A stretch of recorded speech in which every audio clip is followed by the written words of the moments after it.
నేను వారిలో నివసించి సంచరింతును అనండి గట్టిగా. రైట్. ఇందులో మొదటి భాగం నేను వారిలో నివసిస్తాను అనండి. దేవుడు మనలో నివసిస్తే ఎట్లుంటుంది ఆ మూమెంట్ మీకు చెప్తాను 2 మాటలు. ఇది ఈనాటి వాగ్దాన సందేశం. సెకండ్ పార్ట్ విమాన్ నగర్లో, థర్డ్ పార్ట్ సాయంకాలం వింటారు. ఈ వాగ్దానంలో 3 భాగాలు. 1 నేను వారిలో నివసిస్తాను, 2 నేను వారిలో సంచరిస్తాను, 3 నేను వారికి తండ్రి ఉంటాను, వారి కుమారులు కుమార్తెలే ఉంటారు. ఆ 3 విభాగాలు 3 చోట్ల. మీరు ఇంటికి వెళ్ళినా సరే మిగతా 2 వింటేనే ఆ వాగ్దానం కంప్లీట్గా మీకు వస్తుంది. ఇక్కడలాగా క్రమంగా మర్యాదగా కూర్చొని వినాకెళ్ళదు. అప్పుడు కొంచెం సోఫాలో రిలాక్స్ అయ్యి దర్జాగా అట్ట వినొచ్చు. ఎట్టకట్టు వినాల. దేవునికి స్తోత్రం. బిడ్డలారా, మరి దేవుని వాక్యములో ఒక్క మాట మీకు జ్ఞాపకం చేస్తాను. దేవుడు నివసించు స్థలం ఎలా ఉంటుంది? నెంబర్ 1 టపటప చెప్పేస్తాను, మనసులో పెట్టుకోండి, రాసుకోండి, చూసుకోండి. నిర్గమకాండము 25వ అధ్యాయం 8వ వచనములో నేను వారిలో నివసించినట్లు వారు నాకు ఒక పరిశుద్ధ స్థలము నిర్మించాలి అనండి గట్టిగా. అంటే దేవుడు మనలో నివసిస్తాను అనేది వాగ్దానం కదా. మాట్లాడతలేదు మీరు. హలో, అందరు బాగున్నారండి? ఏం బాగుంటామండి? గత రాత్రి నుంచి ఉపవాసం, ప్రేమ అయిన తర్వాత కొంచెం బాగుంటాం.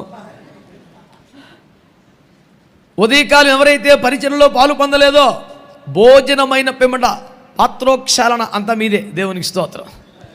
అంతటా గేట్లు వేయబడును, అప్పుడు నోర్లు తెరవబడును, ఆ పిమ్మట కడుపు నిండును, ఆ వెంటనే అరిగించబడు, పరిచర్యలు అప్పగించబడును.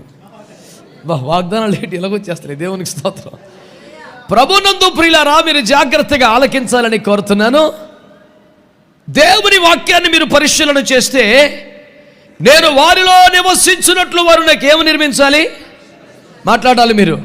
ఈ సంవత్సరం వాగ్దానం ఏంటి? నేను వారిలో, అంటే దేవుడు మనలో నివసించాలంటే ప్రతి వారు మినిమం 1116 కానుక ఇవ్వాలి. అంతేనా? ఆ కొలతలు లేవు మన దగ్గర. నేను వారిలో నివసించినట్లు వారు పరిశుద్ధ స్థలముగా మారాలి. ఆమేన్ చెప్పండి గట్టిగా.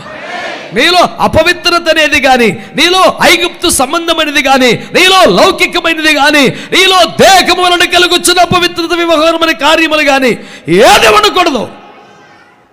నీ ప్రాణాత్మ దేహములు దేవుడు నివసించు ఒక మందిరముగా ఉన్నట్లుగా పరిశుద్ధతలోనికి రావాలి.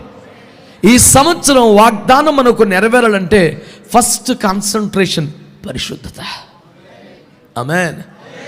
నేను వారిలో నివసించినట్లు వారు నాకు ఏమి నిర్మించాలి? ఓ పాలరాతి భవనము, చలువరాతి రాళ్ళు, ఇవన్నీ చెప్పలేదు. వారు నాకు పరిశుద్ధ స్థలం అయిపోవాలి. వాగ్దానం నెరవేర్చుకోవడానికి స్తోత్రం, నమ్మని స్తోత్రం. సరే, ఆయన అలాగో నమ్మదగిన వాడు, నెరవేర్చేవాడే కానీ నీ వ్యవహారం ఏమిటి? ఆచారముతో అలవాటుతో భక్తి చేసుకుంటూ పోతే దేవుడు నీలో నివసించడు. దేవుడు నీలో నివసించినట్లుగా చెప్పండి గట్టిగా అందరూ, పరిశుద్ధ స్థలం అయిపోవాలి. నువ్వు పరిశుద్ధ స్థలం అయిపోవాలంటే ఏం జరగాలి? నిర్గమ 3:5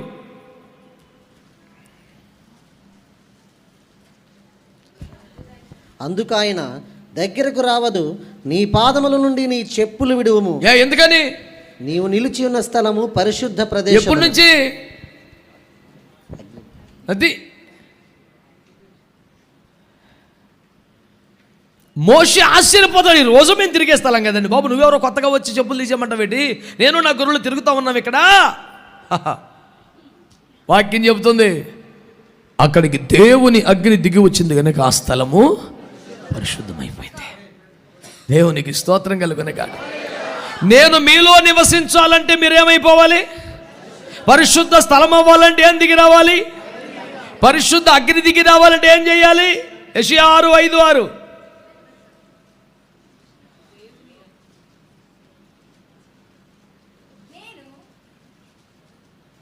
చదువు.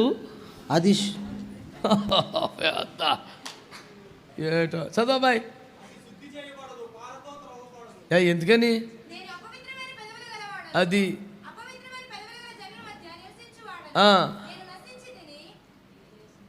చదువు. రాజును సైన్యములకు అధిపతియగు యెహోవాను నేను కనులారా చూచితిని అనుకొంటిని.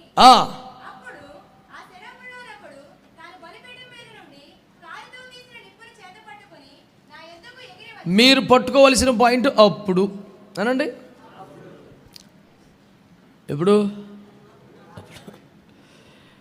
జరిగిన విషయం ఏమిటంటే, శరాపులు కెరూబులందరూ కలిసి 6 రెక్కలు కలిగిన వారై 2 రెక్కలతో ఎగురుచు 2 రెక్కలతో ముఖమును కప్పుకొనుచు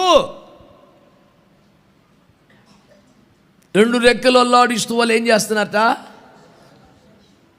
పరిశుద్ధుడు పరిశుద్ధుడు పరిశుద్ధుడు అంటూ గాన ప్రతిగానములు చేయుచుండగా గడప కమ్ముల పునాదులు అదిరిపోతున్నాయి అంట. అలాంటి ఒక శక్తివంతమైన ఆరాధన జరుగుచుండగా దేవుని అగ్ని దిగి వచ్చింది, పరిశుద్ధమైపోయింది. దేవునికి స్తోత్రం చెప్పాలి. హల్లెలూయా. దేవుడు మనలో నివసించాలంటే మనం ఏమవ్వాలి? మనం పరిశుద్ధ స్థలం అవ్వాలంటే ఏమి రావాలి? అగ్ని రావాలంటే ఏం చేయాలి? గడప కమ్ముల పునాదులు అదిరిపోయి ఆరాధన చేయాలి.